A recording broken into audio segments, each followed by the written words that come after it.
السلام عليكم ورحمة الله تعالى وبركاته. أهلا سلامي أخيارت ميل والبعد دونك كجوكتين حامد الله هاي قلب وناكسن. ما أنت أنا عيالكي محا عسري وقدي قربان نحي عنايان waxaan jeclaystay inaan idin la qaybsado maanta waxaan rabaa inaan malaaygaas aan u sameeyo oo aan foornada u geliyo iyo baradho malaay baradho u sameynaya kaale iska arag ku casriyeysanaya casriyadooda ila socda meeshaan waxaan ku haysanaa laba xabaan ku haysanaa oo malaay iyo baradho saxankaan ku gashanaynaa marka malaayga adiga wixii kugu filan baa isticmaalaysaa hooyo walba iyada taqaano qiyaasteeda caruurteeda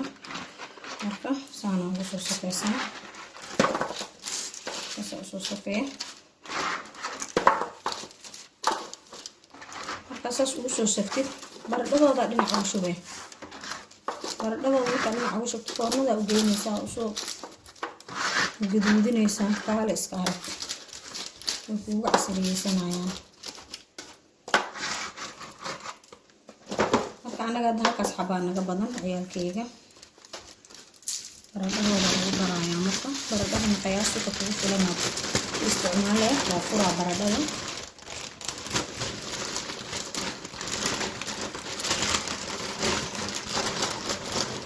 meeshaan ugu shubeysaa labadii dhinaca ugu shubee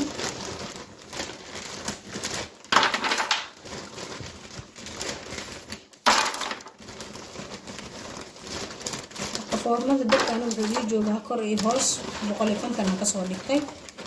ugu yaraan adiga waxaan ku haynayaa 20 daqiiqo camal wax cusbaan anigu ma daraayo caruurteeda cusbo ugu ma daraayo aniga adiga hadaa rabto ku darsan kartaa waayo hadhooti wax yaroo dhadhanaan ay ku cunayaan marka waa kaasa hadda foornadan gelinaa markaan foornada geliyo oo soo guduudiyo soo bislaato aan isku soo noqonaynaa markaas aqyaarta waa isku soo noqonay foornadii waa ka soo saaray saano ku soo baxay hadda waa kaas saxana ugu soo diyaarinaya markaan u soo diyaariyo markaas isku soo noqonayna waa kaas aqyaarta saxana u soo diyaariyay casriyadeeni kaale iska arag ma sha Allah caruurtaada waa ku cunayaan aan ku dhahay tartiibkaaga marka galab kastaba wax nooc u soo diyaarisid kaale iska arag waay halaga dhisa caruurta waa muhiim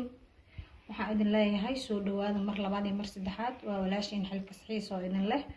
fadlan haddaad ku cusub tahay channelkayga subscribe iyo saar like share comment dhiirigelinta waa xaggiina soo dhawaada waxaan idinkaga tagayaa inta video kan lamida aan ku kulmeyno assalaamu calaykum waraxmatullaahi wabarakaatu